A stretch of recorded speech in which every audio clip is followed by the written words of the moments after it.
Hi everyone, this is Mindy Egan for Lawnfawn, and in today's video, I'm creating a magic iris card with a hidden scene on the inside. I'll be showing you how I created the scene, colored the images, and created that fun interactive element. I started out by stamping all of the images that I planned on using for my scene onto an 80-pound white cardstock. The images I'm using today are coming from the stamp sets All the Clouds, A Mole Lotta Love, and A Mole Lotta Love add-on. Now, I am starting by stamping the images in Crunchy Leaf, which is alcohol-friendly ink. I decided to do this and then leave all of my stamps in place so that I can re-stamp with black ink later. The reason I'm doing that is just to minimize any smearing. Sometimes I get a little impatient with black ink and I don't wait long enough for it to dry, and then I end up smearing. So this is just kind of a fail-safe for me. I will be coloring my images today using my Ohuhu markers, which are fairly new to me, but I thought it would be fun to try and mix it up a little bit. I believe this is the Honolulu Bee set. So I started by coloring in all the dirt. I am using E415, E58, and E46. I'm also going to use those same colors for the tree as well. And that tree is coming from the tree before and after stamp set. I apologize, I did not mention that in the beginning. So I did stamp one little tree just to kind of fill in the scene that I'm going to be creating. For all of the dirt that I colored in, I did keep the darkest color towards the bottom and then have it get lighter as I got towards the top of the dirt. Now, for all of the moles, I'll be using the same colors for these. This set of colors, I believe, is E914, E97, and E92. So really what I did for coloring is I kept their face the highlight area, meaning that is the area I put my lightest shade of color. And I did that for all of them. The ones that were kind of sticking up from the dirt, I put the highlight more in the center. Now this guy with the glasses, he's facing to the left, so I'm going to keep the darkest area on the right-hand side. So again, like I mentioned, my lightest color is going to be towards his face, or I guess I should say towards his nose. Same thing with this one that has the shovel. I put the darkest color on the right-hand side, and then I blend it out to the lightest color towards the tip of his nose. So I just envisioned that the side where his nose is where my light source would be. After I finished coloring them all in, I'm going to come back to the nose and muzzle area in a little bit. I was still deciding what I wanted to use for those colors.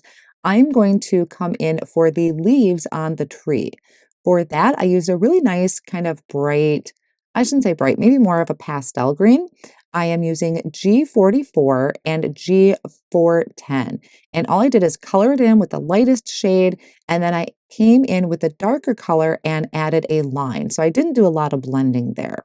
For my little worm that is sticking up, I used YG611 and YG07. And then for the muzzle, I came in with Y611 and Y55. So kind of a yellow peachy tone. The nose is pretty small, so I just came in with a WG08 to add that dot of color and make their nose a nice dark, I guess I would say gray. For the shovel, I did CG02 and CG17. And then for all of my clouds, which I did stamp out quite a few different sizes, I am using BV32 and BV31. So it's more like a purplish blue, but really, really light. Then once I had everything colored in, I'm going to bring this back over to my Misty stamping tool because remember I left all of my images in place. I'm going to make sure that my cardstock is tucked down in that corner like it originally was. And then I'm going to ink up all of my images using the Lawn Fawn Jet Black ink to establish that nice dark black line. I will match up the coordinating dies for each of these, hold them down with a low tack tape, and then run these through my die cut machine, and we can start working on the front of our interactive card. So first I have two pieces of white cardstock, 80-pound, cut to 4¼ by 5½, and I'm going to die cut out a hillside using the stitched hillside die set. So I made sure that this size was going to come below that circle. So here I have the Magic Iris add-on. It's going to give me the circle in the center, which I'm going to leave in place. Now, just by looking at this, I was kind of eyeballing where my stitched hillside was going to be. I may end up trimming some of it off. I wanted it to be a little lower than that circle in the center. But first, I want to create my scene. So with the circle in the center yet, I put some repositionable tape on the back to hold that down to my work surface. And then I have the grassy stencil. I want the grass to be behind my hill. So I kind of lined up the hillside, placed my stencil up just above it. That stencil is going to cover the background and also go over that circle insert that I left in place. Then I just move the hillside out of the way. I have my stencil held down with the low tack tape and I ink blended on freshly cut grass. I don't need to go all the way down because that's going to be covered up with the stitched hillside. I remove the stencil. I'm going to line up the other end of the stencil to mask off the grass. And then I'm going to blend a light blue sky. I already have clouds that I'm going to be using on here, so I just wanted a nice soft blend there. I'm using the mermaid ink and a blending brush to add that light color. By leaving that circle in the center, I'm going to create a nice cohesive scene over the front of my panel because I'm going to use that centerpiece in the interactive portion. Then for the stitched hillside, I'm starting at the bottom and I started blending with pizza crust ink just to give a nice light wash color over it. I kind of get a little lighter handed as I get towards the top of the hillside. And then I'll come in with dough ink, again, starting at the bottom and blend maybe about 3/4 of the way up. Once I have that blended, I'm going to bring it over to the front of my panel. This is going to be the front of the card. Make sure I'm getting an idea how that's sitting. If I'm happy with it, I can go ahead and attach that with a tape runner, and then I can always trim off any excess. So you can decide how far up you want that or how far down. I did know I wanted that just below that circle. So I went ahead and attached it and then trimmed off any excess hanging over the edges. Before I create any interactive portion, I want to make sure I get my sentiment stamped on the top. So I'm lining up a sentiment at the bottom, and this comes from the birthday before and after stamp set. I just thought it fit perfectly with having the interactive portion and the surprise in the center. And then I'm using a sentiment off of the A Mole Lotta Love stamp set, except I'm going to mask part of it off. And that first word, I will actually create using some die cut letters. So I stamped those on the front of my card, and then I created the word poppin. So I did the Poppin. I die cut it out 3 times from white cardstock.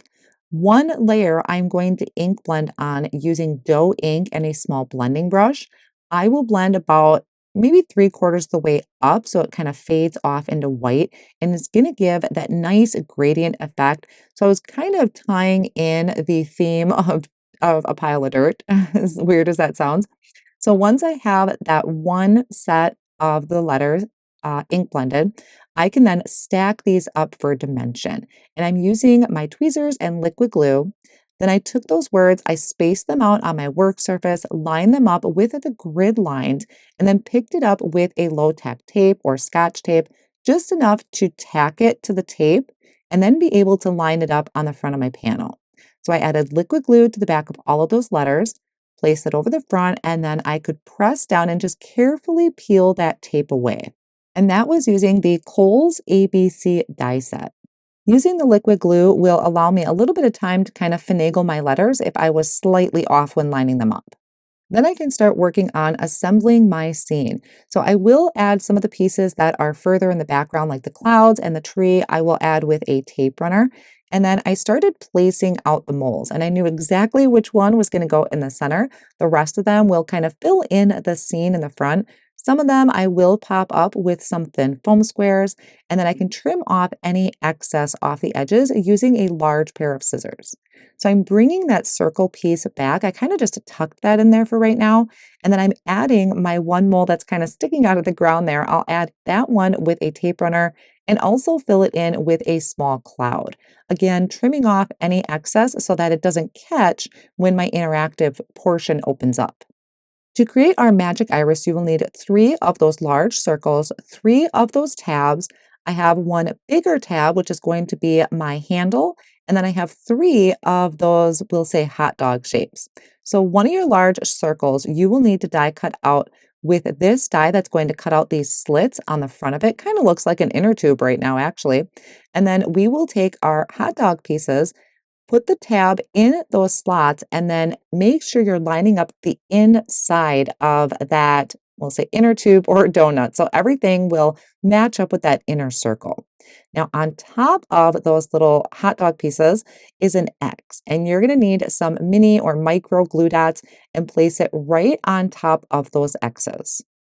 Then you'll take one of your plain circle pieces that you haven't done anything with and place it right over the top. So it's going to be attached with those glue dots. There are some embossed lines on the top of that circle piece. That is where you're going to put your adhesive. So you're going to put a line from the inner edge out to the outer edge. I just used the tape runner for that. And this is where we're going to attach those inserts. So lining up the curve of the insert with the curve of the inner part of that circle. Then flip it over. We're going to add our handle. So I added a little bit of tape runner to about half of that handle. And I'm lining that up so that that also is lining up with the curve of our inner circle. And it's going to create a V right next to that one tab. Doesn't matter which tab, just one of those tabs. Then I placed our last circle over the top. I'm adding tape runner to that tab and then just gently folding them in. So these are not going to go all the way to that inner circle. We want it to be just a little bit out because we want to have some give there to be able to move our handle up and down to create our window on our magic iris. Before I add this to a card front, I noticed that one of my foam squares was kind of hanging over the edge, which would get in the way of my interactive portion. So I actually just added a little bit of anti-static powder to the back of that to remove that stickiness. I'm placing the decorated panel over a piece of cardstock that measures 4¼ by 5½. And I'm adding our centerpiece with some tape runner because we need that as our guide. Now you can take your assembled magic iris, add tape runner to the top. I almost forgot to add my decorated handle. This is a die you will need to die cut out a white cardstock, and I'm adding that to my handle with the tape runner. So you need that because it's going to be flush with the edge of our decorated panel.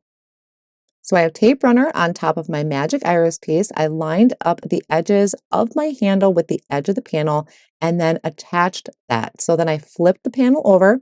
I added foam squares around that. Just make sure your foam squares are not in the way of your mechanism, and you can add this to your card front.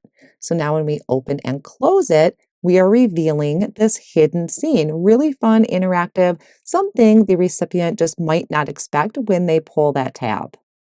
Now, if you want to add some finishing touches to this, we can do that with a couple different things. First, I'm going to start with a white gel pen. So I took that and I added little highlight areas to the moles and also to the dirt and the leaves on the tree. And then I'm adding sparkle to my die cut letters using some Stardust stickles. So now we have a fully finished Magic Iris card that's featuring this cute little hidden scene on the inside, and everything is completely cohesive. I hope you all enjoyed today's tutorial. Thank you so much for joining me, and I'll see you again soon.